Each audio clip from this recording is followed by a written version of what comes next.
Eh, Aunque todos lo conocen, una breve reseña para refrescar, eh, sobre todo a los más jóvenes, que hay varios acá en el... Jorge, Sí, deja que yo me presento solo, deja. bueno, Menos formal. bueno, como quieras. Te agradezco igual. No, por favor. Me presento y empiezo mi exposición, si les parece bien, ¿eh? Acá es un día de mucho calor, pero sé que allí está lloviendo. Tienen esa fortuna porque va a bajar la temperatura más rápido. Bueno, yo me llamo Pablo Gerchunov, soy profesor emérito de la Universidad Torcuato Di Tella.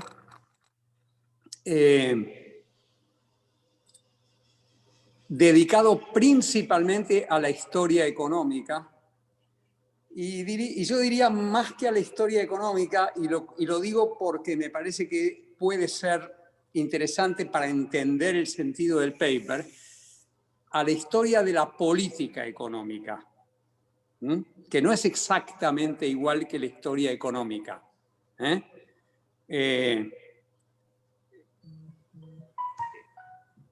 Además de ser profesor emérito de la Universidad de Di Tella, doy clases en otras universidades fuera del país porque la Universidad de Di Tella no nos permite dar clases regulares en otras universidades de la Argentina, pero fuera del país he dado y de vez en cuando doy todavía clases de historia económica argentina.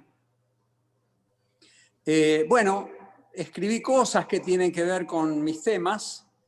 Escribí algunos libros y soy miembro de la Academia Nacional de Ciencias Económicas. Creo que no hace falta más. Más o menos esta es mi vida. Mi vida está dedicada mi vida es una vida universitaria principalmente, aunque tuve dos momentos tempestuosos de paso por la función pública. Uno con el gobierno, con el ministerio de Juan Zurruil, y el otro con el ministerio de José Luis Machinea. En ambos casos fui asesor o jefe de gabinete de asesores, y la razón para que yo fuera las dos veces jefe de gabinete de asesores es que nunca me gustó mucho firmar el despacho. Entonces, los asesores asesoran, no se ocupan de las cosas prácticas. Es una especie de haraganería que tengo frente a la cuestión de la función pública, digamos. Pablo, Sí. Pablo, Sí. ya que me liberaste de la tarea de presentarte, déjame agregar una sola cosa, y es que cuando uno mira el currículum de Pablo Gerchunov, bueno, por suerte me liberó porque son interminables las publicaciones, los libros, capítulos de libros y demás, pero cuando uno mira la actividad docente, la línea más antigua dice profesor asistente de Desarrollo Económico, Universidad Nacional del Sur, 1973. Es verdad. Y yo pensaba, esto no fue una sorpresa para los que leímos La Caída, uno de sus últimos libros, porque ahí él cuenta eso, pero además agrega que tal vez involuntariamente nuestra universidad, nuestro departamento, interrumpió una carrera periodística extraordinariamente promisoria. Le hemos impedido a Pablo brillar en el periodismo como lo habría hecho de la misma manera que lo hizo en la academia. Así me sigue gustando el periodismo, y en realidad ese libro, La Caída, que quizás sea el libro que yo más quiera, aunque no es el libro académicamente más relevante ni más importante, es un homenaje a mi vida periodística. No importa, los que tengan ganas alguna vez de leer una especie de ficción histórica, pero que tiene un fundamento riguroso en el tratamiento, riguroso, analítico, histórico, en la construcción del argumento, que es el invento de un reportaje que nunca existió a Perón. Bueno, ponle hielo. Pero bueno, gracias por el recuerdo. Efectivamente estuve en la Universidad Nacional del Sur muy poco tiempo y ya que usé la palabra tempestuoso, podríamos decir que fue también una época tempestuosa en la Argentina. El paper que yo les mandé y que algunos habrán leído probablemente, es un paper escrito con la lógica del historiador de la política económica, pensando que estaba transcurriendo el año 2020 y que estábamos a 30 años de el comienzo de la que ya habíamos superado el julio del 89 en que se había iniciado el gobierno de Carlos Menem.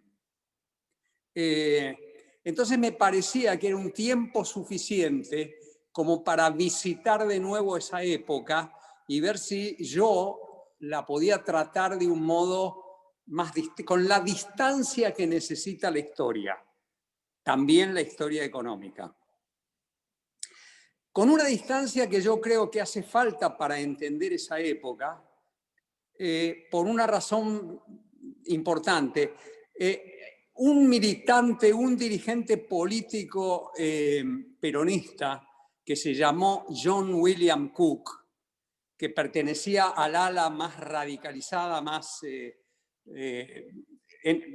digo, previo a la existencia de las organizaciones armadas, ¿no?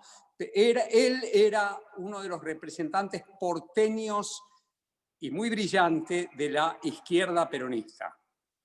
Y tenía una definición del peronismo.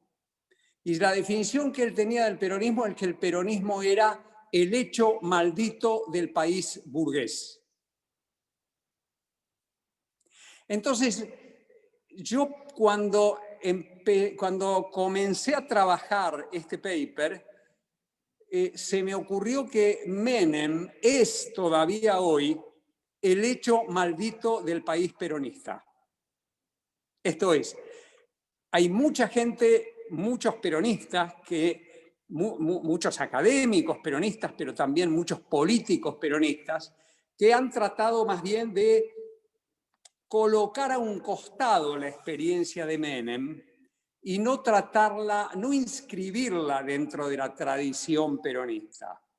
Quizá tengan razón, no lo sé, digo, la lectura del paper y la discusión del paper quizá nos pueda ayudar a contestar si es verdad que debe ser puesto fuera de la tradición peronista o no, ¿no? Entonces digo, si es un hecho maldito y yo fui periodista, es bueno rescatarlo. Es bueno rescatarlo, no quiero decir rescatarlo valorativamente, sino rescatar esa experiencia y tratar de entenderla.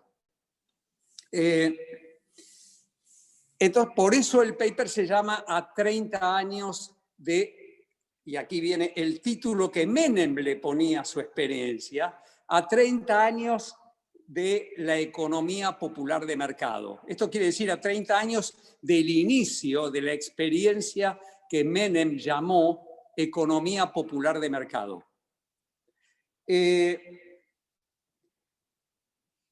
La primera pregunta que yo me hice en el paper es,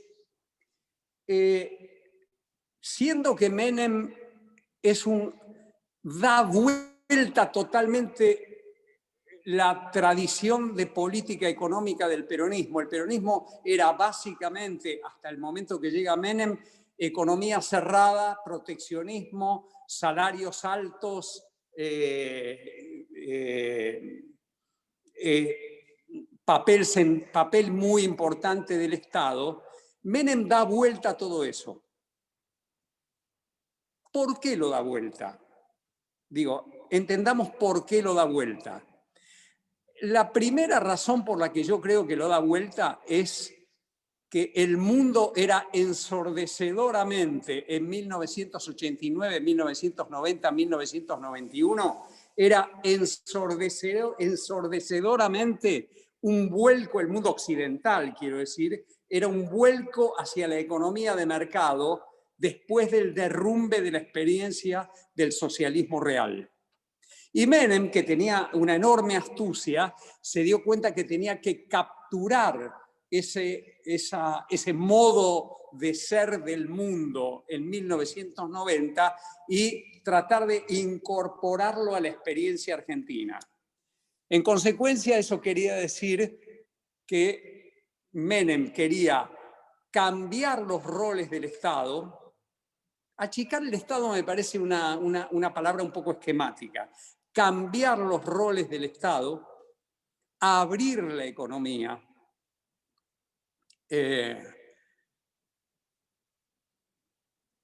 y cambiar las leyes laborales. Una verdadera vuelta, de giro de 180 grados respecto a lo que había sido la experiencia peronista anterior. No voy a tomar la de 1973-76, porque eso es con un Perón muy agónico, pero sí la experiencia del 45 a 55. Lo dio vuelta todo. Y creo que fue muy empujado por los vientos del mundo para darlo vuelta a todo. Ahora, una vez que uno se dice qué lo inspiró, la pregunta que inmediatamente surge es ¿por qué pudo hacerlo? Y en el por qué pudo hacerlo, la respuesta inmediata que uno se da cuando estudia política económica es que Menem pudo hacerlo porque derrotó en las elecciones primarias, en las elecciones para elegir candidato a presidente por parte del peronismo en el año 1988, derrotó a todo el establishment del Partido Justicialista, encabezado en ese momento por un hombre de la provincia de Buenos Aires, un hombre muy reconocido y muy recordado de la provincia de Buenos Aires, que era Antonio Cafiero. Es decir, fue de verdad una sorpresa que un caudillo popular riojano de una provincia pequeña pudiera derrotar al establishment justicialista y colocar, por lo tanto, a todo el Partido Justicialista bajo su control político. Saquemos la palabra control, bajo su liderazgo político, fue un hecho totalmente novedoso. Yo lo viví desde los finales del gobierno de Alfonsín y verdaderamente en el momento en que él ganó las elecciones, parecía que el cambio no iba a ocurrir, que Menem seguía siendo el caudillo popular riojano de siempre y que no iba a haber viraje. Pero efectivamente él logra acumular herramientas políticas como para hacer el viraje del que les estoy hablando. Entonces, en primer lugar, derrota al establishment justicialista. En segundo lugar, puede hacerlo por un elemento que yo siempre tomo en cuenta mucho cuando pienso los procesos de política económica, y es que Menem fue, y en esto no hay una evaluación moral, fue un traidor a las ideas tradicionales de su partido. El traidor tiene una enorme potencia para imponer sus ideas porque desarticula lo establecido dentro de una fuerza política o dentro de una nación. Hay un libro de dos franceses que son politólogos que se llama, hablando de política, se llama Elogio de la traición. La traición es una herramienta política de gran magnitud. Menem fue entonces alguien que derrotó al establishment justicialista y luego traicionó las ideas de ese establishment y del viejo peronismo que venía, digamos, desde 1944, desde el momento en que Perón empieza a acumular poder.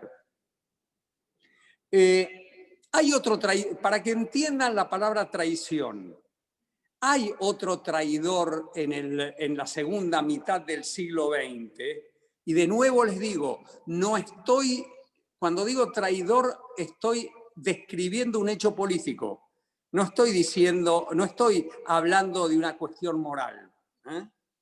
Hay otro traidor en la historia del siglo XX que es Arturo Frondizi. Arturo Frondizi llega al gobierno encabalgado en ideas nacional populares. Algunos de ustedes recordarán, por ejemplo, su libro Petróleo y Política, en el que criticaba justamente al peronismo por llevar adelante una política pro-norteamericana en materia de inversiones extranjeras y particularmente de inversiones petroleras. Y pega también toda la vuelta y lleva adelante, y voy a usar por primera vez la palabra, Frondizi lleva adelante un proceso modernizador. Una vez que dije la palabra modernizador, entro en el paper. Munido de ese bagaje que les estoy diciendo, un hombre que pasa a controlar el partido, que desarticula al establishment justicialista de la provincia de Buenos Aires y que vibra con los aires del mundo, ese fue Menem, se pone en marcha. Y yo voy a llamar, ustedes se habrán dado cuenta que yo estoy hablando de algo que no es la convertibilidad. Yo todavía no fíjense que yo no usé la palabra convertibilidad todavía. Justamente porque creo que para entender esa experiencia hay que llegar a la convertibilidad, no partir de la convertibilidad. Y los economistas tenemos cierto tic de decir Menem igual convertibilidad y nada más. Menem fue otra cosa además de la convertibilidad. Eso es lo que quiero transmitir. Y eso otro que fue es lo que otros autores, hablando de esta experiencia, pero también de otras experiencias, han llamado modernización concertada. Desde el mismo momento en que llega al gobierno Menem, pone en marcha un programa que, vamos a llamarlo de ese modo, podemos titularlo, podemos nombrarlo, podemos calificarlo como un proceso de modernización concertada. Cuando yo digo modernización concertada, la palabra modernización no tiene mucho que explicarse, qué sé yo. Más o menos todos entendemos que quiere decir más bien reformas de mercado. La palabra modernización en la Argentina y en toda América Latina tiende, desde hace mucho tiempo, porque en el pasado más remoto modernización quería decir industrialización, pero desde los años 90 modernización quiere decir reforma del Estado, mercado en el centro de la escena económica.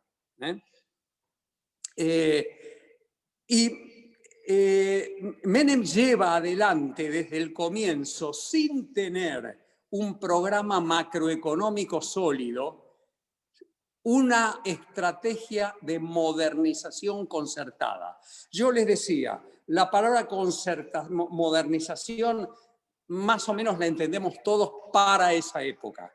La palabra concertada es la que debería un poco desconcertarnos. ¿Por qué digo esto?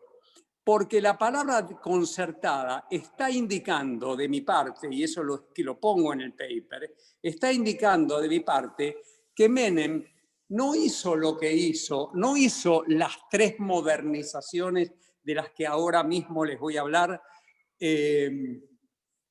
imponiendo algo de arriba abajo. Menem no es, en términos de la política económica que impone, que lleva a cabo, una imposición autoritaria. Es una concertación reformista. Es una modernización reformista y concertada.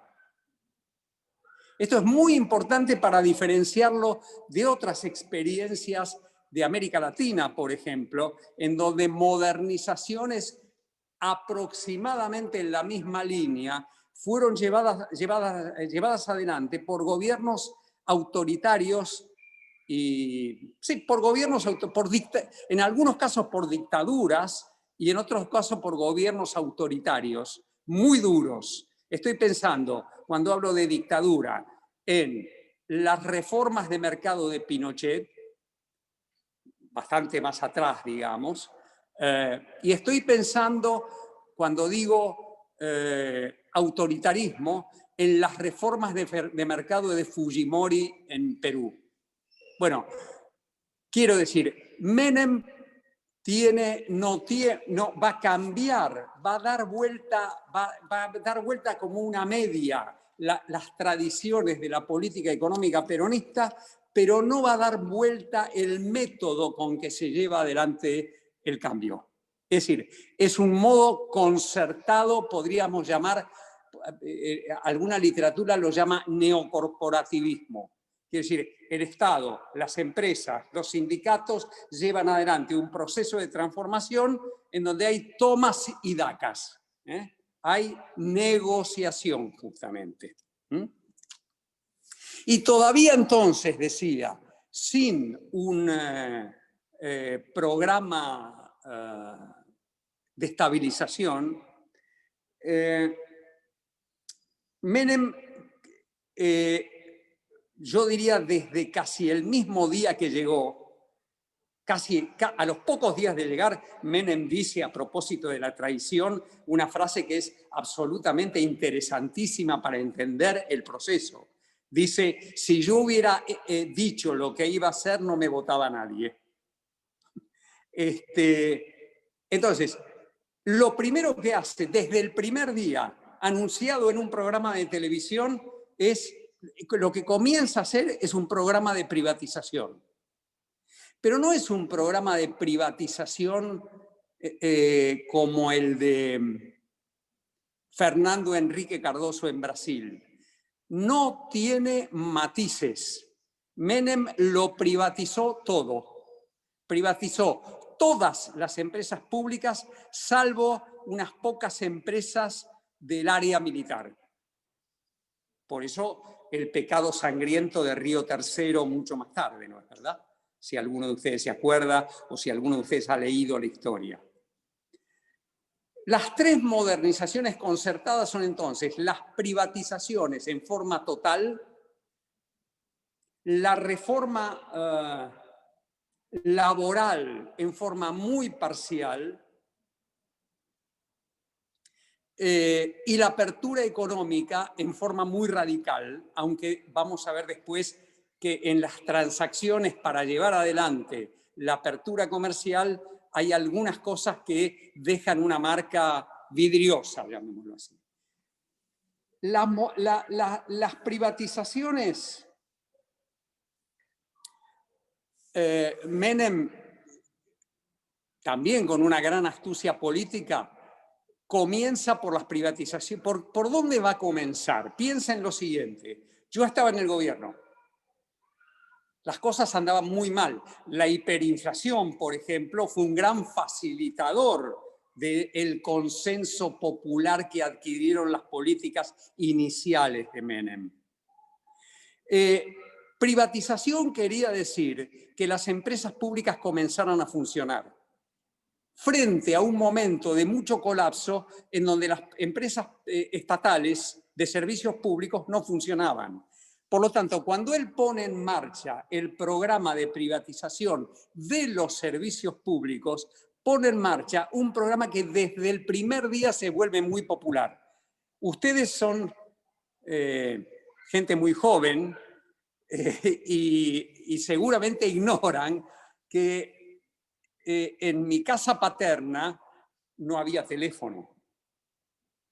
Y no solamente no había teléfono, sino que estaba pedido un teléfono desde 12 años antes y no conseguíamos que Entel nos instalara el teléfono. Les digo esta pequeña anécdota simplemente para que entiendan la conmoción y el entusiasmo que sobre todo en las capas medias generó esa privatización de los servicios públicos que implicaba la modernización de los servicios públicos. Y efectivamente lleva adelante la privatización, pero he dicho modernización concertada. Entonces, ¿qué quiere decir? ¿Por qué hablo de modernización concertada cuando hablo de privatizaciones hechas a la velocidad con que las hizo y hechas en forma total? Quiero decir, como les dije, salvo a algo de Río Tercero, en forma total. El resto, todo. Menem, concertación en este caso, para Menem quiso decir que las privatizaciones tenían que tener 3 actores económicos principales, que no podían no estar. Estoy hablando de empresas extranjeras que tuvieran la tecnología, bancos extranjeros que tuvieran papeles de la deuda pública argentina para pagar con esa deuda pública las privatizaciones, y los sindicatos, que no podían estar en contra porque si no le iban a bloquear el proceso reformista. Insisto en esto para que se entienda lo que quiere decir concertación. Le tocó a las empresas extranjeras aportar la tecnología. Le tocó a un grupo de empresas nacionales participar con una minoría accionaria y poner en la escena 2 cosas. Uno, el poder de lobby de esas empresas. Estoy hablando, para que tengan una idea, por ejemplo, de Techint o de Pérez Compán. Pero además le servía a Menem para decir que no era una extranjerización, que la coalición que se hacía cargo de la empresa era una coalición de empresas extranjeras con empresas nacionales, más la aquiescencia de los sindicatos. Con el tiempo todo fue cambiando, ustedes saben, se vendieron las acciones, y hoy tenemos sociedades que son completamente distintas, pero lo que queremos entender es cómo Menem hizo lo que hizo. E hizo lo que hizo porque todos los actores centrales de la vida de las empresas públicas participaron de la privatización. Para las empresas privadas argentinas fue un excelente negocio. ¿Y por qué fue también un negocio para un negocio? ¿Por qué los sindicatos de las empresas de servicios públicos se pusieron? No fácilmente, porque si hubo un hueso duro de roer para Menem en todo el proceso de modernización concertada en las 3 áreas que voy a tratar, fueron los sindicatos. Y a los sindicatos les dio algo muy importante. Les dio el programa de propiedad participada. ¿Qué quiere decir esto? Quiso decir trabajadores propietarios. Quiero decir que los trabajadores de las empresas públicas tuvieron entre un 10 y un 20% de la participación accionaria de las empresas que se privatizaban. Y con eso, y no solo para las empresas de servicios públicos, también para YPF, se ganó la voluntad de los sindicatos. En este terreno, en el terreno de las privatizaciones. Por supuesto, no voy a entrar en los detalles de cómo fue el proceso de negociador con cada una de las partes, pero lo que importa destacar es que en poco tiempo el proceso estuvo completado. Para 1993 yo diría que casi ya no quedaba nada. La velocidad de la privatización fue muy importante. Y después las cosas iban a empezar a cambiar. ¿Iba a haber inversiones en las empresas públicas? Sí. ¿Iba a haber poder monopólico de las nuevas empresas? En algunos casos sí. ¿Sigue existiendo hoy ese poder monopólico? En algunos casos sí, en otros no, pero como yo estoy contando la historia, quiero decir sí, Menem entregó poder monopólico a varias de las nuevas empresas privadas que se hacían cargo de los servicios públicos, dándoles un poder monopólico. ¿Para qué? Para recibir más papeles de la deuda a cambio, es decir, para que las empresas valieran más y él pudiera usar eso como una herramienta macroeconómica de reducción de la deuda pública. Entonces, primer episodio de la modernización concertada, la reforma del Estado y las privatizaciones. Sobre reforma del Estado después voy a decir alguna cosa más.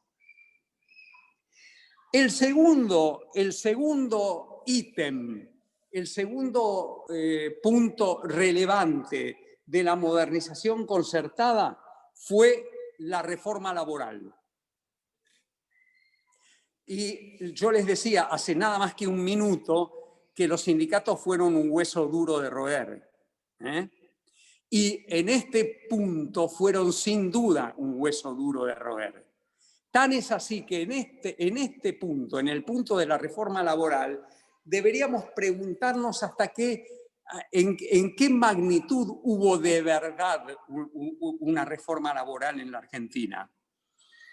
Y yo les diría, para ser sintéticos, para no alargarme demasiado yo les diría que la reforma laboral de Menem fue una reforma que entregó buena parte de derechos individuales, de derechos de los trabajadores, a través de un proceso que duró mucho tiempo, es decir, que empezó en 1990, pero terminó en 1995-96. Pero esa reforma laboral, en donde se entregaban derechos individuales, al mismo tiempo no se entregaron derechos colectivos. ¿Qué quiero decir con esto? Quiero decir que los sindicatos no perdieron. Las 4 vacas sagradas, por decirlo de algún modo, del sindicalismo argentino no fueron tocadas, o fueron tocadas muy marginalmente. ¿A qué me estoy refiriendo? Me estoy refiriendo a que el monopolio de la representación sindical no se tocó. Primer punto fundamental. Los sindicatos pudieron mantener, los sindicatos existentes pudieron mantener el monopolio de la representación sindical sin que ese monopolio pudiera ser desafiado por alguna otra fuerza sindical. No había, dicho de otro modo, no había ni entonces ni hubo después lo que podríamos llamar un proceso de democratización sindical. Primera vaca sagrada. La segunda vaca sagrada fue la ultraactividad de los convenios colectivos de trabajo. Y en eso yo diría que sí se defendió el derecho individual, el derecho de los trabajadores. Si eso era bueno o era malo para el futuro de la Argentina y para su crecimiento, no quiero discutirlo ahora. Quiero decir, los convenios mantuvieron su ultraactividad. ¿Qué quería decir esto? Que mientras no hubiera un acuerdo de partes entre empresarios y sindicatos para cambiar cláusulas de los convenios, seguía rigiendo el convenio anterior. Esto de algún modo quiere decir los sindicatos tenían poder de veto. Eso quiere decir ultraactividad. En Argentina hay un régimen en el cual los sindicatos tienen poder de veto, no puede haber cambios si los sindicatos no lo aceptan. A eso esa es si se quiere, la gracia desde el punto de vista sindical de la ultraactividad de los convenios colectivos. El tercer punto es los de abajo no juegan. Lo traduzco. La negociación colectiva siguió siendo una negociación centralizada. Ejemplo concreto para que ustedes me entiendan lo que quiero decir. La Unión Obrera Metalúrgica, para decir un gremio muy importante en la época, no un gremio muy importante hoy, la Unión Obrera Metalúrgica negociaba por la totalidad de las empresas del sector y de los trabajadores del sector. ¿Se entiende lo que estoy diciendo? Y no podía haber una negociación a nivel de fábrica como lo terminó habiendo con Pinochet o lo terminó habiendo con Fujimori. En Argentina, la reforma laboral de Menem no fue una reforma que descentralizara y flexibilizara abajo la negociación colectiva. Tercera vaca sagrada. Y la cuarta vaca sagrada es aquella que había entregado Onganía y que había convertido a los sindicatos en empresarios y por lo tanto en institutos muy atentos a la posibilidad de hacer buenos negocios, que eran las obras sociales.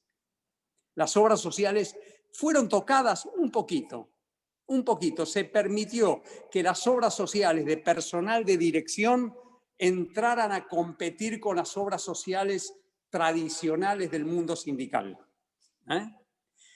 Quiere decir, las vacas sagradas no se tocan, el poder del sindicato a nivel central no se toca, pero abajo hubo flexibilidad laboral, hubo nuevas formas de contratación de los trabajadores, hubo mecanismos que permitían el traslado de un trabajador de un puesto a otro, hubo reformas de mercado que tocaron al mundo del trabajo. ¿Por qué pudo hacerlo? ¿Por qué pudo hacerlo Menem? Para insistir con la idea de concertación. Pudo hacerlo porque en el resto de las cosas no atacó el núcleo del poder sindical argentino. Y la tercera de las tres modernizaciones de las que quería hablar, de las tres modernizaciones concertadas, es la de la apertura comercial. La apertura comercial empezó muy gradualmente a comienzos del gobierno de Menem con la gestión de Rapanelli, con el grupo Bunge y Bon, pero se radicalizó, no con Cavallo, se radicalizó con Herman González, con el segundo ministro de Economía de Menem, que abrió la economía, yo diría, en un proceso de shock muy rápido, eliminando todas las restricciones cuantitativas al comercio, todas las restricciones cuantitativas, y estableciendo un arancel uniforme del 22% en todos los sectores industriales. Esa apertura fue tan extrema, tan radical y tan de shock, y tomada por Herman González, si yo no me acuerdo mal, en enero de 1991, un mes antes de que Cavallo llegara al gobierno, y mejor dicho, que llegara al gobierno no porque estaba en el gobierno, en el Ministerio de Relaciones Exteriores. Una vez que llegara al Ministerio de Economía, quiero decir, que cuando Cavallo llega, dice, no, esto es demasiado.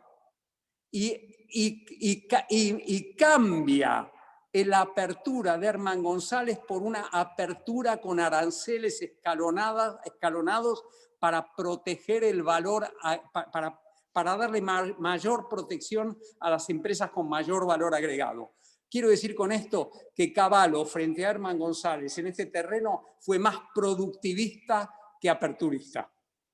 Le puso un componente productivista y protectivo a lo que Herman González había hecho como tabula rasa.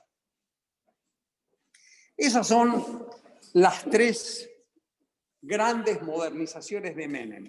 La tercera tiene un problema que todavía vivimos hoy, y es que para poder sostenerla, la apertura fue efectivamente, como lo dije hace un minuto creo, y si no lo digo ahora, una apertura comercial asimétrica. Quiero decir, las grandes empresas, algunas de ellas que habían sido parte del proceso de privatización, estoy pensando por ejemplo en Somisa, digo, algunas de esas empresas fueron obteniendo a lo largo del tiempo beneficios y protecciones que hicieron finalmente que la apertura no fuera la que se imaginó inicialmente, sino una en la que los sectores más poderosos y con mayor capacidad de negociación con el Estado obtuvieron un nivel de protección mayor. Estoy pensando particularmente, y lo estamos viviendo hoy todavía, en los insumos difundidos. Estoy pensando en Techint, estoy pensando en Aluar, estoy pensando en la petroquímica. Una de las razones por las que en la Argentina el sistema económico general es poco competitivo no tiene que ver con la macroeconomía, con el tipo de cambio real, con el gasto público, con el nivel de impuestos, sino que tiene que ver con el hecho de que los insumos difundidos tienen un precio muy alto en la Argentina en relación a los productos finales. Esa asimetría fue un rasgo fundamental del gobierno de Menem en materia de apertura económica. 3 modernizaciones concertadas, ningún plan de estabilización. Atención, a 21 meses, si no estoy haciendo mal la cuenta, a 21 meses de comenzado el gobierno de Menem, recién a 21 meses se lanza un programa de estabilización. No voy a hablar de los anteriores porque fueron un fracaso muy rápido, tanto el de Bunge y Bon como el de Herman González. A 21 meses se lanza un programa de estabilización, lo lanza un equipo muy sólido. Están trayendo agua, así que esperan un segundo. Hace mucho también. Gracias. Salud. Tómense un agua, un mate, como creo que por ahí se están tomando.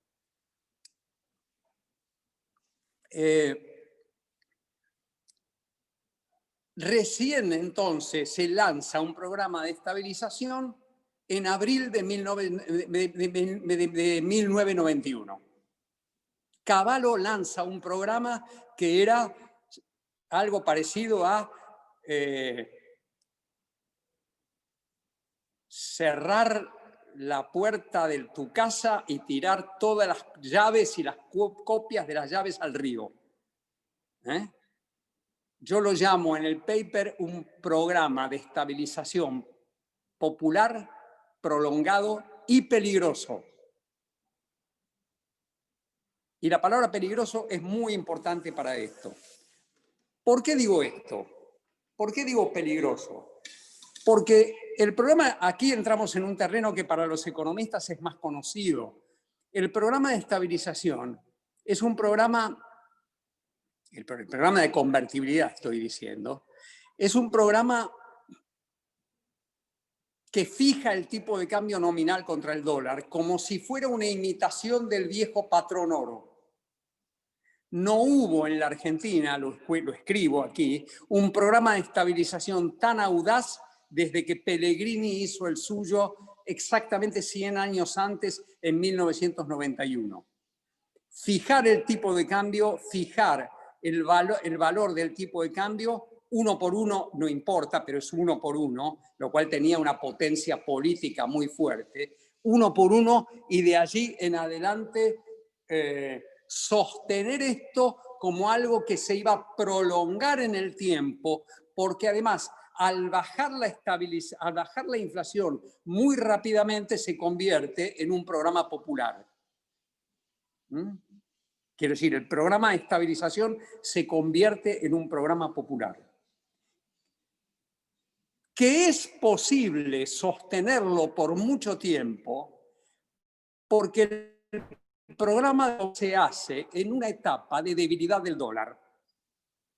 Quiero decir, a ver si se entiende lo que estoy diciendo. Si yo me pego al dólar y el dólar está débil, yo soy competitivo, el país que hace eso es competitivo respecto al resto de las monedas. Si yo me pegara al dólar en un momento en que el dólar está fuerte, tengo la situación contraria y no podría sostener el programa y el programa no podría haber durado tanto tiempo. Pero efectivamente, Cavallo pega el peso al dólar en un momento internacional. El dólar estaba débil respecto al resto de las monedas del mundo.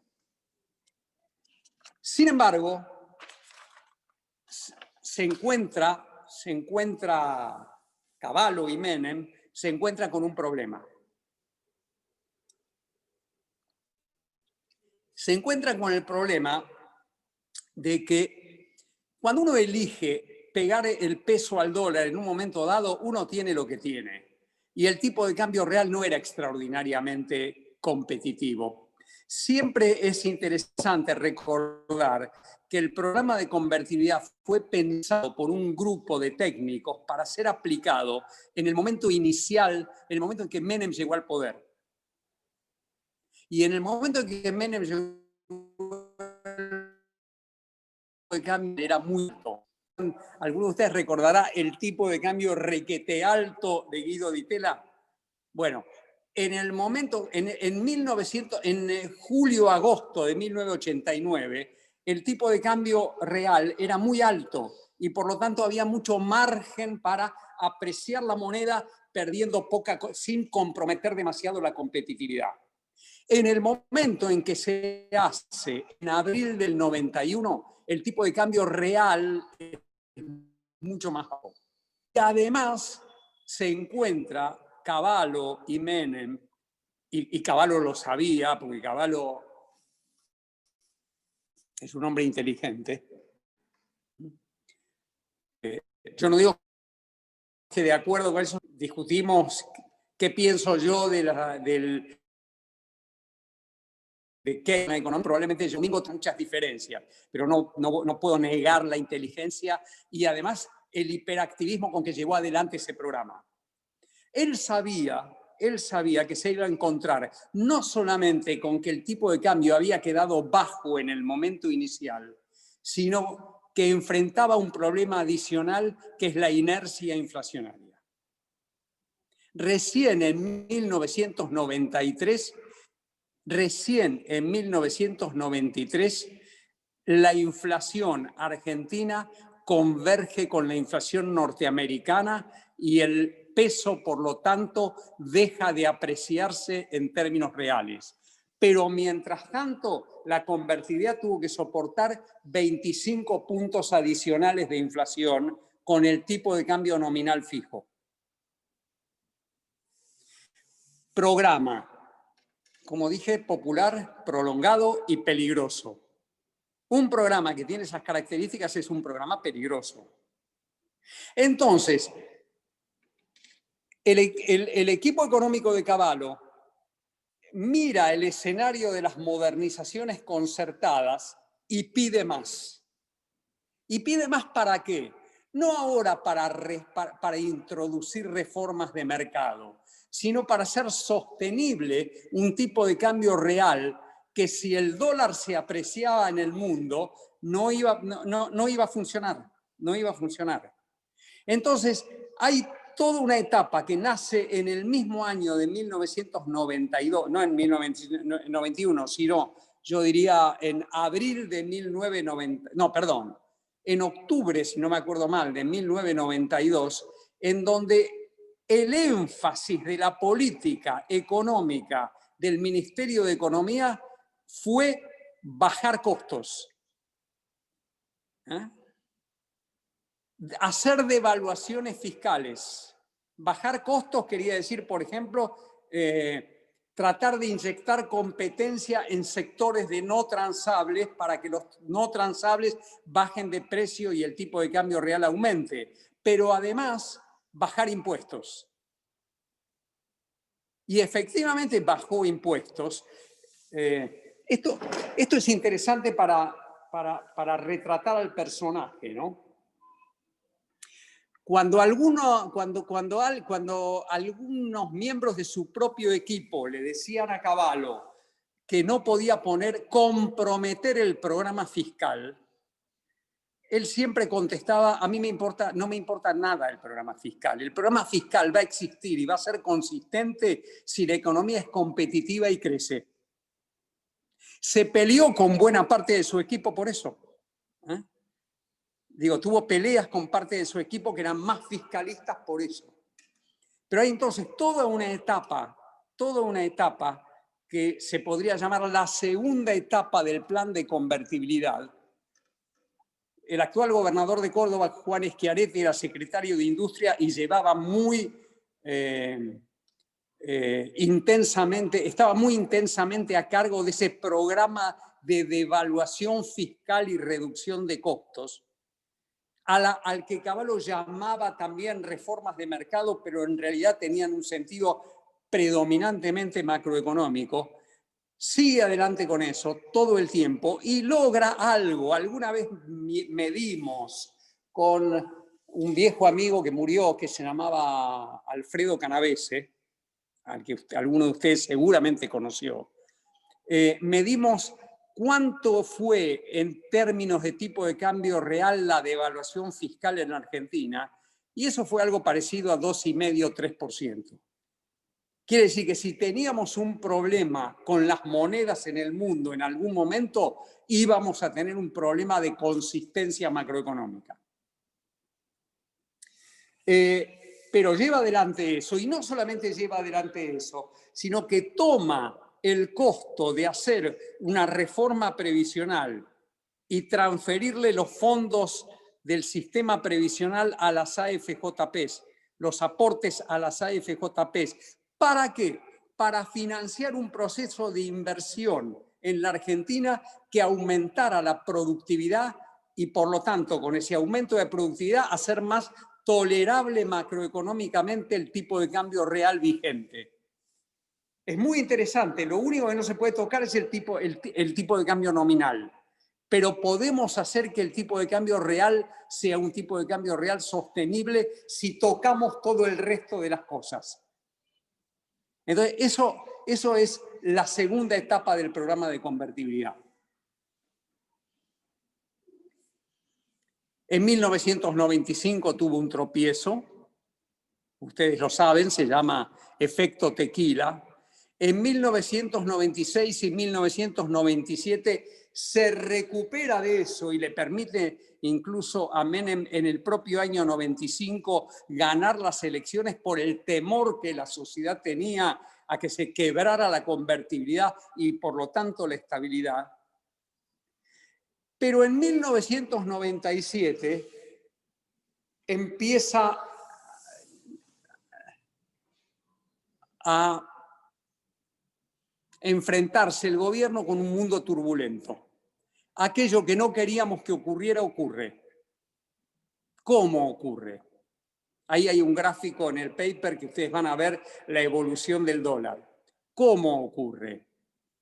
Ocurre, yo diría, por algo que, salvo algunos pocos expertos en la Argentina, economistas, salvo muy pocos lo tomaron en cuenta, que fue la devaluación de la moneda tailandesa en julio de 1997.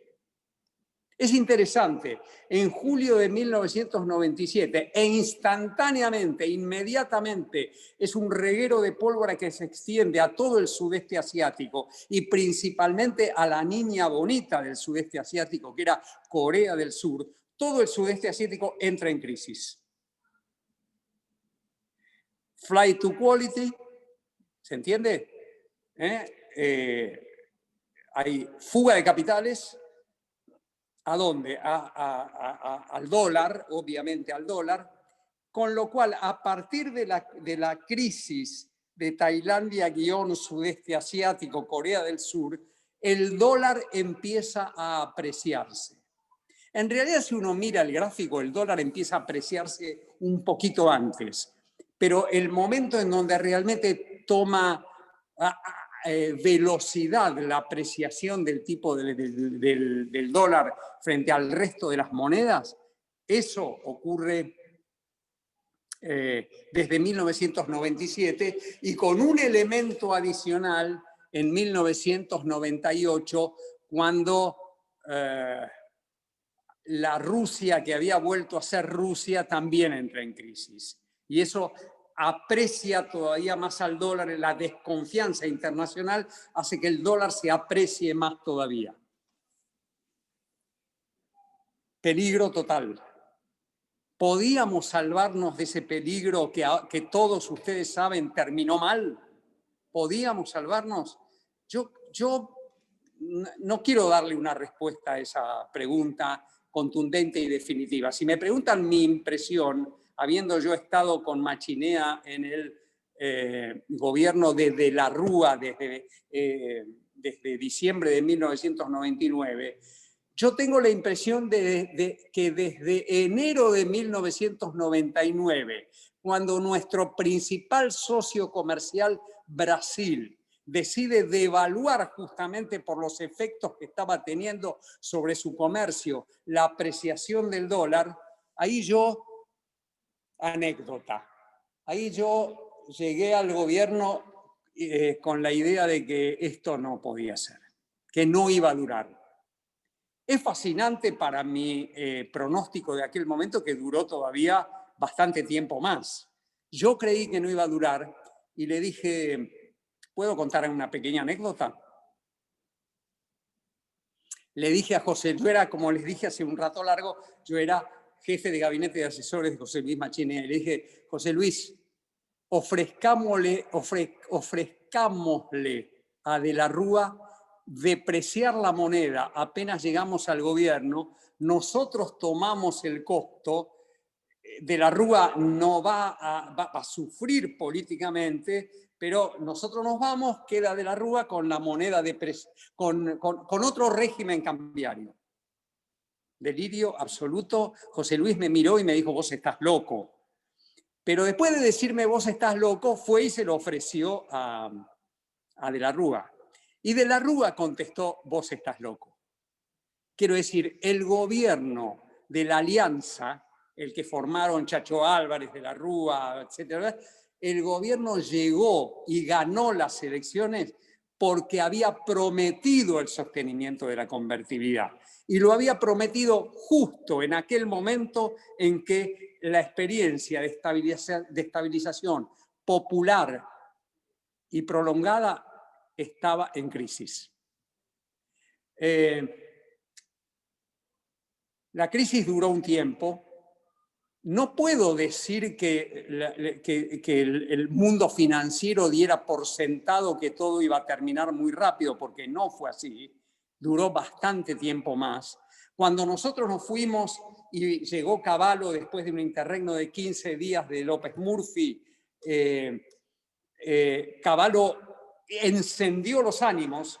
Se pensó que el padre de la convertibilidad venía ahora, después de haberse ido en 1996, a salvar la convertibilidad, pero el dólar estaba demasiado alto en el mundo. Y el dólar, en mi opinión, en mi análisis, esa apreciación, Argentina no tenía cómo pelear contra la apreciación del dólar. Hay otras interpretaciones, ¿eh? Hay algunos que dicen la verdadera razón por la que la convertibilidad se quiebra es porque Clinton deja el gobierno, llega Bush se vuelve duro con los países de la periferia y el Fondo Monetario le deja de prestar a la Argentina. No, digo, me parece bien fundado el argumento, pero yo creo que aún cuando nos hubieran prestado, la ausencia, el desalineamiento del tipo de cambio real generado por la apreciación del dólar iba a terminar con la experiencia, aún apoyada por el Fondo Monetario Internacional. Bueno, tenemos una experiencia de apoyo del Fondo Monetario reciente que termina mal, ¿no? Me refiero a la experiencia de Macri en 18 y 19. Y efectivamente, no bajo el gobierno de Menem, pero sí bajo el gobierno de la Rúa, el experimento de la convertibilidad se quiebra. Y con esto voy a ir terminando. Que el experimento de la convertibilidad se quiebre no me hubiera parecido a mí, porque en realidad lo que hace Remeslenikov, no bien llega al gobierno, es algo parecido a la locura que yo le había propuesto a José Luis Machinea, ¿no? La de salirnos y permitirle al gobierno que opere con mayor libertad, con mayores márgenes de libertad. A mí me parece que lo más interesante para sacar como conclusión sobre toda la experiencia de la economía popular de mercado, para volver al título original, es que 30 años después no solamente se quebró la convertibilidad, sino que se quebraron las reformas de mercado, bien o mal hechas, porque las reformas de mercado podían haber sido a su vez reformadas. Pero el experimento argentino es uno que, como dicen los británicos, tiramos al bebé con el agua sucia de la bañera. Quiero decir, pudimos haber mantenido reformas de mercado mejor hechas, más pausadas, más moderadas, definidas de otra forma, pero la quiebra de la convertibilidad fue un golpe tan duro para la sociedad que la sociedad entera puso en el mismo lugar el fracaso de la convertibilidad con el fracaso de la apertura comercial y las reformas de mercado. Creo yo entonces que una de las conclusiones que yo saco del paper que nosotros mismos escribimos es que a partir de ese momento la idea de reforma de mercado fue una idea que tuvo muchas dificultades para volver a imponerse. Atención, yo no quiero decir las reformas de mercado están bien o mal, ¿eh? Pueden estar mejor o estar peor, pero observen ustedes que incluso la experiencia de Macri, que probablemente llegó al gobierno con la intención de lanzar unas reformas de mercado profundas, no las llevó adelante porque las reformas de mercado fueron en la Argentina sumamente impopulares. Eso explica la evolución yo diría, explica la evolución de la economía argentina en el siglo XXI.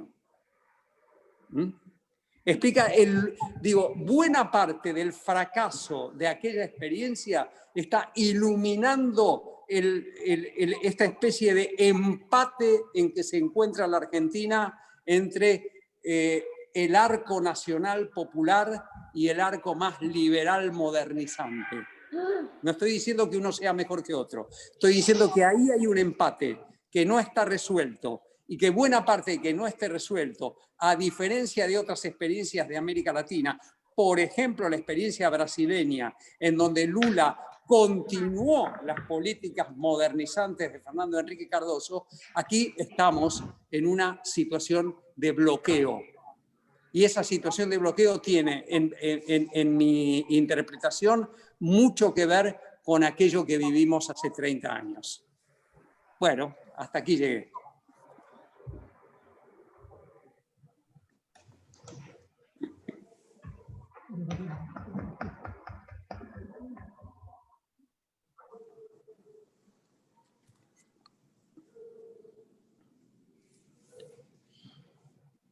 Jorge, ¿vos moderás?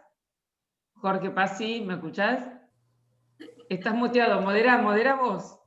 Sí, modera Jorge. Bueno, cómo no, con mucho gusto. Bueno, gracias Pablo.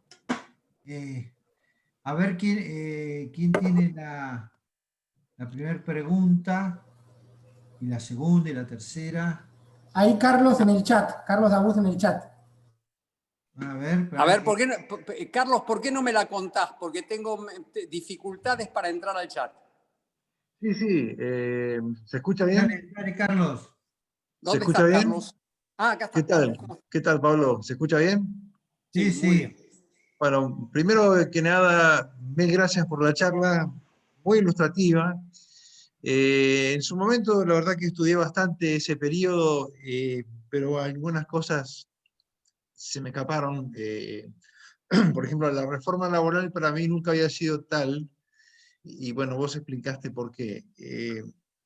Yo lo que quiero es, digamos, preguntarte y opinar desde la ignorancia algunas cosas justamente para saber cuál es tu punto de vista al respecto. Me da la impresión de que, bueno, más allá de que Menem no fue nada más que la convertibilidad, yo la verdad es que lo identifico básicamente con la convertibilidad porque fue el pilar de su plan económico en la mayor parte de su periodo de gobierno. La convertibilidad, yo me acuerdo que ni bien se aplicó, un reconocido macroeconomista argentino dijo, es un elemento anacrónico, y ni bien se aplicó, y la realidad le dio la razón. Ahora, ¿por qué? Quiero saber tu opinión en esto, perdóname que te aburra con cuestiones macro, pero digo, es una herramienta destinada al fracaso en Argentina, en el mundo en general y en Argentina en particular, me parece, porque con la velocidad de cambio que tienen las variables financieras y en la economía argentina, vos lo dijiste, los aumentos de precios y con el tiempo el deslizamiento salarial, hacen que apostar a la debilidad del dólar, aunque se hubiera mantenido, me parece ingenuo. Por lo cual a la larga hubiera terminado mal, hubiera explotado como explotó. Después en el mundo, obviamente, vos lo mencionaste, ocurren cosas adversas y seguirán ocurriendo, y la verdad es que cuando uno se mete en esa, bueno, hay que agarrarse porque cuando el mundo se da vuelta, el plan de estabilización corre serio riesgo, vos lo mencionaste repetidas veces. Y, digamos, dicho esto, yo creo que el único argumento para entender y eventualmente justificar la decisión de entrar en la convertibilidad era que si no la economía corría el riesgo de irse a la tercera hiperinflación. Me gustaría saber tu opinión en esto. Y en otra cosa, digo básicamente porque en esa época, si uno se pone en contexto, las expectativas de hiper eran muy, muy altas. Y lo último es, vos dijiste algo que se discutió en su momento, que es lo siguiente, y estoy cansado de escucharlo, que no importa el tema fiscal, sino que la economía crezca. Y la verdad es que el crecimiento es una cuestión de largo plazo y el problema fiscal es de corto. Y es poner el carro, me parece que eso es poner el carro delante del caballo. Y la última, al fin y al cabo la economía se abrió con tipo de cambio que terminó siendo atrasado. Eso es suicidio. Eso es me parece una herramienta, o sea, una decisión de política económica suicida, porque digamos, estamos combinando dos cosas que hacen que la producción local entre en quiebra, como básicamente pasó en general, ¿no? Claramente. Bueno, Pablo, eso es todo. Muchas gracias, Carlos. Déjame ver si recuerdo, porque dijiste 3 puntos, ¿no? Sí. Eh, El primero era apostar a que el tipo de cambio real se mantenga alto en base a que el dólar era débil. bueno, Y eso, no, claramente, a ver, claramente estábamos entrando en una tragedia. Es así, yo lo que quiero transmitir, cuando pongo estabilización popular prolongada y peligrosa, en lugar de peligrosa, pues podría cambiar el nombre y decir, cambiar ese calificativo y decir condenada al fracaso. Pero me pareció un poco más delicado poner peligrosa. es más delicado. Pero déjame, como yo hago historia económica, pero también hago historia de las políticas macroeconómicas, déjame decirte por qué yo creo que se terminó eligiéndose la convertibilidad. Una política, porque, claro, yo no lo pude contar todo, pero para los que leyeron el paper, ustedes saben que en noviembre de 1992, muy temprano, Cavallo propuso, no cuando lo hizo con De la Rúa, en noviembre de 1992, Cavallo propuso pasar a una canasta de monedas. Quiero decir, propuso flexibilizar el tipo de cambio. Quiero decir, que el padre de la convertibilidad nos propuso muy rápidamente, al año y medio, nos propuso ir a una canasta de monedas, que tuvo una corrida cambiaria. Quiere decir que el padre le expropiaron la criatura al padre, le robaron la criatura, los mercados financieros le robaron la criatura al padre. Él tuvo que volver atrás de una convicción que él tenía, y es que eso, porque él, vos, él y yo, y probablemente muchos de los que estamos acá, estábamos seguros de que no podía funcionar.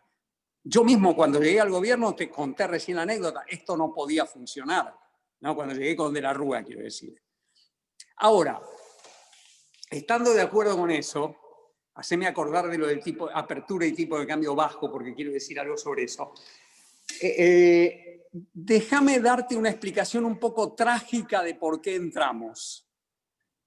Porque esa explicación de tragedia griega, quiero decir, tiene que ver conmigo mismo, digamos, ¿no? Yo conté que yo estuve en el gobierno de Alfonsín con Juan Zurruil y después estuve con José Luis en el gobierno de la Rúa. A mí me parece Recordemos cómo fue el Plan Austral. El Plan Austral fue una promesa, fue fijar el tipo de cambio y una promesa macroeconómica que rápidamente se incumplió. A los 6 meses hay que empezar a depreciar la moneda de nuevo. Quiere decir, y estoy hablando de un programa de estabilización a la israelí, no estoy hablando de la locura de fijar para siempre el tipo de cambio con el dólar. Entonces yo tengo la impresión de que cuando fracasa un programa moderado, irrazonable, irracional, no irracional, sino irracional, como fue el Plan Austral, creo yo, cuando fracasa eso, las opciones se van al extremo. Es decir, yo creo que en buena medida se elige la convertibilidad porque el Plan Austral había fracasado. Es decir, porque se rechaza la idea de un programa que no genere efectivamente el entusiasmo y las expectativas de riqueza que generó la convertibilidad. Y además veníamos de la hiper, con lo cual la idea de que podemos mejorar rápidamente estaba muy vinculada, estaba muy arraigada en la sociedad argentina, ¿no? Quiero decir, hard peg, me parece que era casi imposible evitarlo. Ese hard peg podía haber venido con una salida en el 92 y sin embargo los mercados financieros nos dijeron que no, o le dijeron a Cavallo que no, como quieras, ¿no? Lo cuento de esta manera para tratar de poner énfasis en la idea de tragedia. Hay un encadenamiento de hechos que te colocan en un punto muy complicado, muy complicado. Que además se abra la economía con un tipo de cambio que bajaba con la inercia inflacionaria y, como vos dijiste bien, con el aumento de salarios que acompañaba la inercia inflacionaria, era la condena de un sector muy importante de la economía, ¿no? Y de hecho, yo lo cuento en el paper, es muy notable cómo el desempleo emerge en la Argentina en medio del primer boom, porque yo diría que la convertibilidad tuvo 2 booms económicos. Uno, el previo al tequila, y el otro, el posterior al tequila, ¿no? Fíjate, Carlos, es interesante. Mirá qué cortos son los booms económicos en la Argentina. Estamos hablando 91-94, 3 años, como 46-48, digamos, ¿no? Ahora, en el 93 y el 94, con crecimientos, ya no me acuerdo ahora el crecimiento de cada año, pero crecimientos del orden del 6 o el 7%, el desempleo estaba aumentando. Y eso es muy interesante, porque eso tiene solamente un antecedente en la posguerra en la Argentina, que es Frondizi. Y tiene que ver con una enorme sustitución de trabajo por capital, por la modernización tecnológica de las industrias capital intensivas durante la época de Frondizi, y en este caso el de Menem, Cavallo, por lo que vos decís, apertura con tipo de cambio bajo. No podía sino terminar con un desempleo creciente. Desempleo creciente que creo que es una de las explicaciones que una vez superado el susto del tequila, lleva a Menem a su derrota en las elecciones intermedias del 97. Por eso lo llamo tragedia, porque esto también lo viví. En el 97 se funda la Alianza, y se funda cuando ya todo estaba dando indicios de que tenía arena en el motor, ¿no? Cuando pasaba eso, la Alianza dice, nosotros nos comprometemos con la convertibilidad. Y nombran ministro de Economía y ayudantes de ese ministro como yo, nombran ministro de Economía a alguien que había sido crítico de la convertibilidad todo el tiempo. Me refiero al primero, a José Luis Machinea. notable, quiero decir. Estoy tratando de transmitirte la complejidad del fenómeno, cómo era muy difícil decir que no al hard peg, era difícil salir del hard peg, y sin embargo había un ministro que quería salir del hard peg.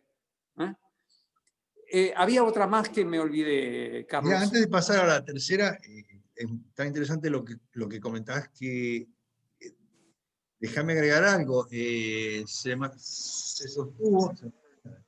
sostuvo el tipo de cambio real bajo con la apertura mientras hubo endeudamiento, lo cual terminó de agravar la cosa. Bueno, eso es dólar bajo, tenés toda Dólar la bajo, razón. claramente. Y fíjate que el déficit de cuenta corriente empieza el mismo día que se larga la convertibilidad. No tarda 2 años. Hay déficit de cuenta corriente. En 1991 ya había déficit de cuenta corriente. Y en el 92 había déficit de balanza comercial, si no me acuerdo mal. La economía empezó a crecer y apareció el déficit comercial histórico. Así es. La última es la historia esta de siempre, de que el problema no es, entiendo que es fácil decirlo y después cuando uno está haciendo política económica es muy difícil de hacer reformas aquí o aplicar medidas, digamos, con alto costo social, pero esta historia de, no, más que el problema fiscal, lo que hay que priorizar es que la economía crezca. La verdad es que el problema fiscal es de corto plazo en general, porque hay que financiarlo en el interín, y el crecimiento es de largo, y andás a ver cuándo se consigue, como decís vos, encima son episodios cortos acá. Me parece que mientras no salgamos de esa postura, el país va a estar condenado a tener crisis de inflación, crisis inflacionarias. Carlos, el conflicto entre corto y largo plazo en la Argentina, que te diría que es uno de los rasgos distintivos de la Argentina. Sin duda. Voy a decir algo espantoso. Y si alguno de ustedes dice que yo lo dije, voy a desmentirlo.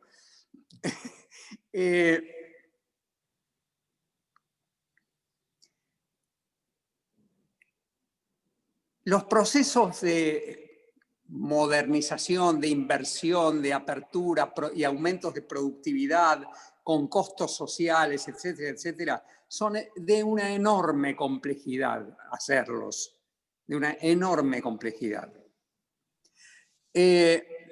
Fíjate que los 2 ejemplos que yo di 2 ejemplos, ¿no?, de procesos de reformas de mercado en países cercanos. Y fíjate que los 2 que dije fueron o dictaduras o gobiernos autoritarios. ¿Cuál es la diferencia entre Argentina y Chile? El fracaso de la dictadura argentina en el intento, que nunca existió, pero llamémoslo, en el intento de modernizar la economía. Que una dictadura fracase es un problema enorme. Por supuesto, no queremos que haya dictadura, no queremos muertos, no queremos sangre ni nada. Pero si además ocurre que una dictadura que derrama sangre ni siquiera puede armar una arquitectura económica distinta, digo, sos un caso especial. Esto es lo que quería decir, ¿no? No tenemos muchos casos así en el mundo. Bueno, tiene su mérito hacer todo mal, ¿no? Déjame hacer un chiste negro, si vos querés. No, además por suerte, porque además terminó la dictadura con eso. Claramente. Muchas gracias, Pablo. No, por favor, muy buenas las preguntas. Quiero hacer una pregunta a Jorge Cincunegui. Desmuteate, Jorge.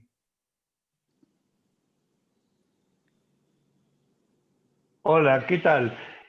Pablo, ¿hola? ¿Están escuchando? Sí, Jorge, perdón. Me impresiona que siempre nos concentramos, cuando estamos analizando este problema, siempre nos concentramos mucho en la primera parte, la parte exitosa, pero realmente también hay mucho para aprender del proceso posterior a Cavallo. Es decir, cuando Menem sale Cavallo en el 96 y Menem no lo reemplaza por el mismo tipo de político económico, digamos, sino que pone pone el paradigma de estamos en, ¿cómo se llama?, en vuelo controlado. Piloto automático. Piloto automático. Estamos en piloto automático. en definitiva, es el piloto automático el que desconoce las claras señales del mercado que han producido la crisis del sudeste asiático y que después se ratifican con la devaluación rusa y la devaluación de Brasil. En definitiva, si uno tiene que clasificar de acuerdo a criterios de socialdemócrata, liberal, libertario, el ministro de Economía posterior a Cavallo es un libertario y Cavallo si es un liberal ultra pragmático. Sí, sí, Entonces, con tintes desarrollistas, diría yo, en su mente, ¿no? Está bien el comentario. El punto clave es entonces, ¿por qué Menem toma la decisión de modificar tanto la orientación de la política económica? Y, consecuentemente, ¿cuánto se podría haber hecho en un ejercicio contrafáctico?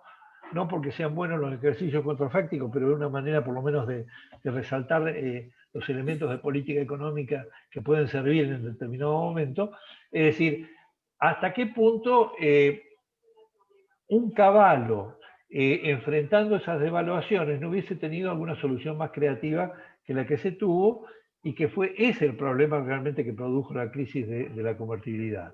Eso es una pregunta. Y la segunda pregunta, un tema que me interesa, que es un poco los procesos paralelos que muchas veces hemos tenido en términos de política económica con Brasil. El plan real es un plan que es una copia, de cierta manera, de la convertibilidad, en el sentido de que también establece un hard peg y lo mantiene durante cierto tiempo, hasta que decide en determinado momento cambiarlo, justamente lo que tendríamos que haber hecho quizá nosotros. Ahora, ¿por qué Fernando Henrique puede hacer eso y por qué nosotros no lo podemos hacer? ¿Cuál es la diferencia fundamental en el proceso paralelo? Empiezo por lo segundo, después voy a Bien. Roque Fernández. En el diseño del plan, el plan del 94 de Fernando Henrique, no es una promesa eterna. Ajá. Digo, eso es muy importante. No dice 1 a 1 para siempre. Fija el tipo de cambio como más, en ese sentido, más parecido al plan austral o más parecido al plan israelí, si querés. Aunque no, por supuesto, con todas las diferencias que hay en el medio, el plan israelí es una coalición de gobierno muy amplia, donde participan todos los partidos políticos y tiene un componente corporativista, en el sentido de los sindicatos participan, ¿no? Muy sólido y además apoyo norteamericano irrestricto, ¿no? Pero lo que me importa a propósito de tu pregunta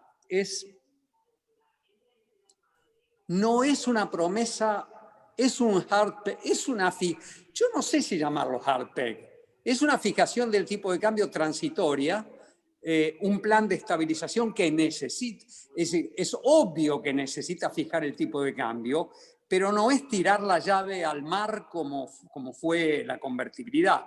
Y ahí vuelvo a la explicación que le daba Carlos. Yo creo que el hard peg ultra duro de Argentina tiene que ver con el fracaso de los programas más moderados anteriores. Tiene que ver con el fracaso del plan austral, quiero decir, ¿no? Porque si no, podríamos haber transitado otro sendero.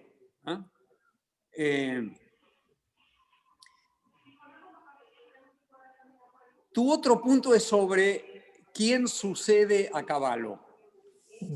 Yo cuando doy clases de historia, nada más que para provocar a mis alumnos, ya lo dije hoy acá también, digo que Frondizi y Menem se parecen. Lo voy a decir como lo hubiera dicho un militar, un general en 1960. Frondizi es comunista y nos quiere hacer creer que es otra cosa. Ese era el clima, ¿eh? El clima en el año 60 y por eso tantos planteos militares, como se los llamaba en esa época, tantos planteos militares a Frondizi, era porque Frondizi también era un traidor, digamos, era su principal asesor era comunista, Rogelio Frigerio. Cuando digo comunista no es que yo lo piense, estoy hablando en el tono de un militar de la época. Por lo tanto, la desconfianza es muy grande. La desconfianza con Frondizi de parte de los militares, que importaba mucho en esa época, no en la de Menem, ¿no? Era muy grande. Y cuando entonces Frondizi decide, porque él lo decide, desplazar al ministro Alzogaray, que no tiene nada de Cavallo, no tiene el componente productivista, ¿no? Cuando decide desplazar al Alzogaray para mantener la confianza de los mercados que había obtenido con esfuerzo, llama a reemplazarlo a Roberto Alemann. Quiero decir, yo, para usar la palabra liberal de un modo desprolijo, digamos, yo redoblo la apuesta liberal. Desde luego, Roberto Alemann tenía mucho más recursos y sabía mucho más de economía que Álvaro Alzogaray, ¿no? Yo, fortuitamente, por haber sido periodista, lo conocí a Alzogaray, a Roberto Alemann lo conocí bastante más. Pero Roberto Alemann era una persona mucho más refinada, pero en todo caso lo que importaba era que continuaba la línea, el rumbo. Entonces, ¿qué hace Menem? Vamos a Menem ahora, que también es un traidor y que tiene que mostrar que si va a hacer un cambio, no es para volver al caudillo riojano. Entonces nombra, no quiero decir,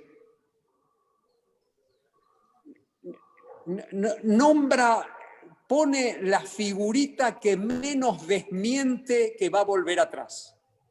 Bien. Si ponía otro Cavallo, porque no hay muchos Cavallos, quiero decir, que combinen, dice, productivismo con liberalismo, con libertad de mercado, con esto y audacia y todas esas cosas que Cavallo es, digamos, ¿no? E insisto, sin estar yo de acuerdo en casi nada de lo que dice Cavallo. Pero no tenía un reemplazo igual. Entonces, el reemplazo que elige es el piloto automático de mercado. Esto no hay problema. Y, perdón, y una cosa más y muy importante que no mencionamos ni con vos, ni con vos tampoco, Carlos, que es, y que está en el paper, que es Roque estaba mucho más dispuesto a la dolarización que Cavallo. Y esto no lo hablamos, pero es importantísimo. Roque Fernández estaba dispuesto a llevar el juego hasta el final y terminar en Ecuador. Y eso le gustaba a Menem, porque le daba una especie de cosa radicalizada, ¿no? Llevar las cosas. Yo, antes de devaluar, dolarizo. No sé si Menem lo creía realmente, pero en todo caso, con la presencia de Roque Fernández allí, que había hablado de dolarización e iba a hablar de dolarización en los años siguientes, e iba a hablar como presidente del Banco Central de dolarización, lo mismo que Pedro Pou. Estoy hablando del SEMA. Todo el SEMA habló de dolarización y eso le venía muy bien a Menem y en todo caso le vino bien a De la Rúa por un tiempo. Había una última pregunta tuya que no sé si no estoy contestando. Una última, no pregunta, sino intervención, digo. No, era la relación con, fundamentalmente, la historia paralela Brasil-Argentina. Sí, yo creo que el fracaso económico, digo, quiero que ustedes sepan, yo no tengo ninguna filiación política. No la tengo, pero tengo una especie de debilidad personal por Alfonsín. Muy bien, dicho esto, entiéndanme que cuando digo el fracaso económico de Alfonsín condiciona las opciones de Menem. Podemos discutirlo, digo, esa es mi hipótesis, ¿no? alguno de ustedes podrá decirme, no mejoró, podría haber hecho una cosa distinta. Pero en todo caso, cuando yo lo reflexiono, me sale reflexionarlo de ese modo. Bueno, como Gracias. no veo otras preguntas en el chat, yo tengo un par. Ya que todos hacen dos, no quiero ser menos.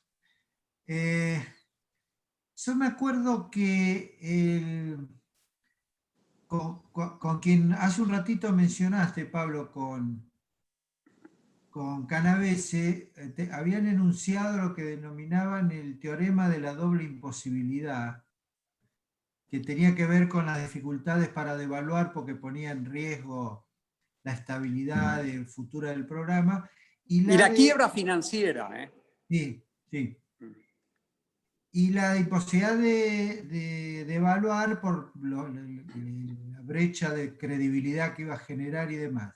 Por eso me impactó mucho cuando mencionaste tu consejo a Machinea al llegar al gobierno sobre el hecho de salir. Entonces me quedó la duda a ver qué cosas habías visto o cómo te imaginabas en ese momento que podía resolverse eso que estaba, o qué cosas habían mitigado esa circunstancia a lo largo de los 5 o 6 años que habían pasado. Esa es la primera pregunta. Y la segunda tiene que ver con que vos decís en el paper, en este, que bueno, que para el 97 en realidad estaba aumentando la productividad, caían los costos, y enseguida comentás el impacto de la crisis del sudeste asiático, el posterior de Rusia, agosto del 98, Brasil, febrero del 99. ¿A vos te parece que sin ese shock internacional, para usar tus palabras, habría alcanzado el impulso para cruzar el río? ¿O el pecado original ese del tipo de cambio real bajo, que recién me estaba acordando que en esa época se hablaba, capaz que estoy equivocado, pero se hablaba de que Cavallo había negociado en Uruguay con un grupo de bancos que encabezaba, sí, que no sé si era cierto o era parte del Puede mito. ser cierto, viste que esos negocios fracasan siempre. Bueno, la idea era si te parece que sí, es un contrafáctico, pero digo, ¿existió en algún momento la posibilidad de llegar a cruzar el río, o la verdad es que un poco como la idea que mencionaba Carlos hace un rato, estábamos condenados que explotara en algún momento? Ok. A mí me parece que esta es una discusión fundamental y de hecho salió las 3 veces, digamos, ¿no? Siempre estuvimos rondando eso. Yo quiero contar brevemente qué fue aquel paper sobre el teorema de la doble imposibilidad con Alfredo. Porque es un paper escéptico, no es un paper optimista. ¿Qué quiero decir? Quiero decir, Argentina está en el paper decía, Argentina no puede devaluar porque quiebra, porque destruye al sistema financiero, sobre todo desde el momento en que el propio gobierno y el propio Cavallo abren la dolarización dentro del sistema, estimulan la dolarización dentro del sistema financiero, ¿no? No podía devaluar y el camino de la deflación estaba cerrado porque Fisher, la deflación también te iba a llevar a la quiebra, ¿no? Entonces nosotros lo que hicimos fue un experimento. Es decir, hay una salida virtual, deja los costos, supongamos que solamente se trata de la productividad, aunque Carlos me va a matar porque me va a decir que eso es un tema de largo plazo. Pero la pregunta de ese paper era, ¿puede ocurrir que los incrementos de productividad generados por el optimismo colectivo te saquen del problema sin devaluar ni caer en un proceso deflacionario crítico? Y nosotros hacemos alguna cuenta ahí. Y yo la mencioné hoy. Son cuentas que dan muy poquito. Quiero decir que si los vientos del mundo, como lo hemos mencionado antes, se daban vuelta, lo poco que habíamos conseguido por ese camino no iba a funcionar. Por eso yo más bien adhiero a la posición de Carlos. No sé si estábamos condenados, pero que era muy complicado, era muy complicado. Y más todavía, la pregunta que yo me hago es cómo puede ser que los mercados financieros confiaran tanto tiempo, porque en realidad vos fijate que la salida de capitales en la Argentina recién empieza en marzo fuerte, recién empieza en marzo del 2001. Cuando Carlos y yo, por decir dos ejemplos de gente que pensaba que en el 98 pensaban ya, fin del 98, yo por lo menos pensaba esto no va a funcionar, ¿no? Los mercados financieros son menos refinados y menos sofisticados que lo que nosotros creemos. Ah, no, si está, cuando volvió el boom financiero, la baja del riesgo país, cuando subió Cavallo con De la Rúa, es de tal magnitud que vos te das cuenta ahí que no están pensando en fundamentos macroeconómicos, están pensando en el hada de la confianza. Y esa es la razón por la que posiciones medio determinísticas como la mía o la de Carlos, estaba todo jugado, digamos, hay motivos para vacilar frente a eso, porque ¿por qué tarda tanto el mercado en creer, Carlos, lo mismo que nosotros? ¿No? Eso me parece que fue el problema. Yo tiendo a creer que todas las ideas del tipo había una salida virtuosa para la convertibilidad y Reme se equivocó, están mal. Pueden modificar detalles marginales, pero que iba a haber gente gritando en la puerta de los bancos que le devuelvan los ahorros, iba a verlo. Está bien. Bueno, ¿alguien tiene alguna otra pregunta?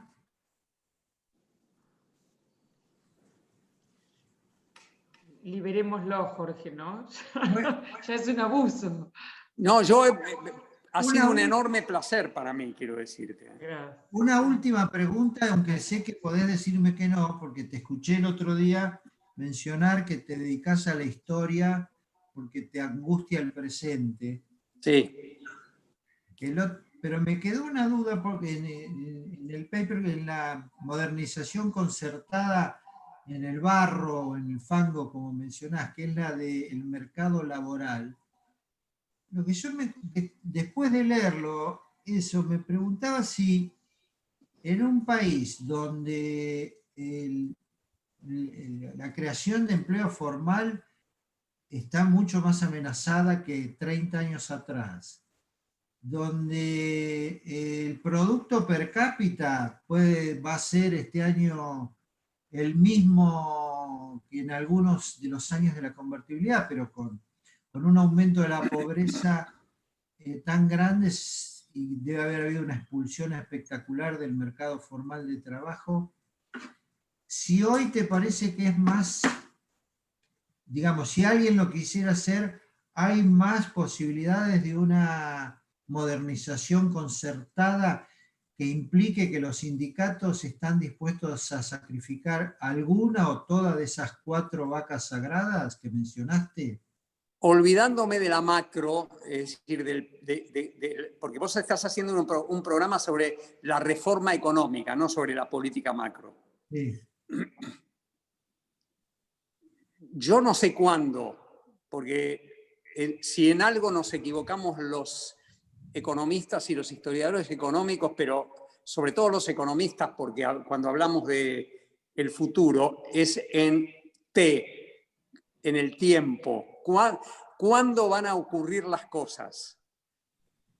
Dicho esto, yo no sé cuándo van a ocurrir las cosas.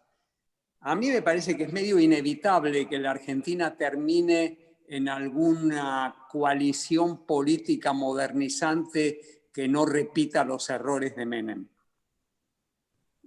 Me parece, será dentro de un año, será dentro de 2, será dentro de 3, pero me parece casi como tan cantado como era para mí a fin del 98 que eso no iba a funcionar más. Yo diría que está cantado que la Argentina va a tener un viraje pro mercado y pro capitalista. Por supuesto, no una locura, ¿eh? Estoy diciendo lo que le falta a la Argentina, que tiene una tasa de inversión bajísima y un nivel de exportaciones comprimidísimo. Entonces, la Argentina necesita un cambio en la composición de la demanda agregada. ¿Va a ocurrir hoy, mañana, pasado, dentro de 2 años? No lo sé, pero creo que va a ocurrir. Una pregunta, mira, me interesó mucho la charla que diste en el CPA, en el Club Político, que también creo que Jorge Pazzi estuvo presente, Sí. planteando, bueno, la cuestión estructural, no tanto lo que podemos hacer en términos de políticas concretas de desarrollo, sino cómo resolvemos el problema distributivo, es decir, un poco apelando a la clasificación de aquel gran sociólogo que fue Manolo Moray Araujo, es decir, ¿qué grupo tiene qué apetencia respecto a lo que le tiene que dar el sistema económico en Argentina? Pero yo lo veo eso como una condición necesaria. Es decir, precisamos resolver este dilema distributivo, pero no la veo como la condición suficiente como para operar el proceso de desarrollo. Un poco estás anticipando algo, que pensás que puede haber una coalición modernizadora en el futuro. Sí, pero, Sí. El pero es el siguiente, que es lo que mencioné en aquella charla en el Club Político. Yo creo que no hay una salida que aumente la inversión y las exportaciones. A ver, parto de otro lado. La tradición argentina desde hace muchas décadas es que la redistribución progresiva del ingreso se hace a través de los precios relativos. Y por lo tanto sacrifica, es decir, terminan siendo incentivos anti-exportación y anti-inversión. Entonces, lo que yo quise transmitir ese día es, podemos ofrecerle a trabajadores formales e informales una forma de participar del ingreso o de los stocks, de los flujos o de los stocks, que no sea a través de precios relativos anticrecimiento. Y lo que dije livianamente, porque total estaba entre amigos, es ¿por qué no probamos aplicar el 14 bis de la Constitución? ¿Qué quiero decir con esto? ¿Por qué no? Si te lo voy a poner de este modo. Si un empresario que ha vivido los últimos 20, 30, lo que quieras, años en la Argentina, observa la inestabilidad de la Argentina y el valor de su empresa, habiendo un mecanismo cooperativo, ¿no puedo yo como empresario ceder una parte de mi propiedad accionaria a los trabajadores? Después con los informales no sé cómo se hace. A los trabajadores para que acepten precios relativos que en el corto plazo no les convienen, entre comillas. ¿Se entiende lo que estoy diciendo? Me da la impresión, es una... digo, estando entre amigos lo voy a llamar así, es una propuesta comunista liberal. Redistribución de la propiedad y no redistribución del ingreso a partir de precios relativos anticrecimiento. Eso es lo que yo lancé en esa reunión, pero no lo lancé como algo que, digo, lo lancé como una especie de estímulo para pensar juntos. Lo que quiero decir es que si no es eso, tiene que ser otra cosa. Yo sé que el arreglo distributivo argentino no puede ser sacrificado. Estamos en la Argentina. pero el arreglo distributivo vía precios relativos no puede seguir. Estamos en la Argentina. Entonces busqué alguna diagonal, como diría Hirschman, ¿no?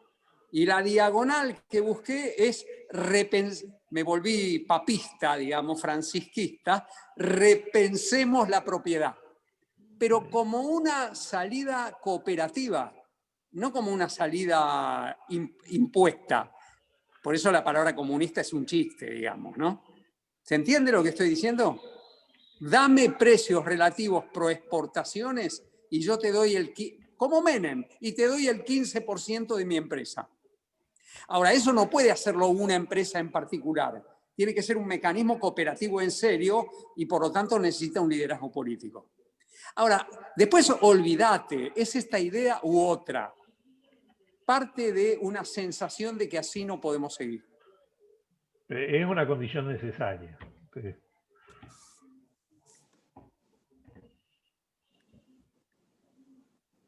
Andrea, vos. No, nada más. Yo simplemente... No, por eso, para que cierre. Porque ellos si los dejo te van a seguir preguntando hasta las 10 de la noche. No, quería... está bien. Si alguien quiere preguntar, yo me quedo, no hay problema. Hasta que juegue River, yo no soy de River, pero hasta que juegue River no me puedo quedar. ¿A qué hora juega River? 9:30, pero no. Bueno, entonces te quiero preguntar una cosa un rato más. antes. ¿Te puedo preguntar una cosa más? Ahora hablando en serio, Pablo, yo te quería agradecer enormemente todo este tiempo, la buena disposición, excelente me pareció la presentación, creo que nos deja mucho para reflexionar.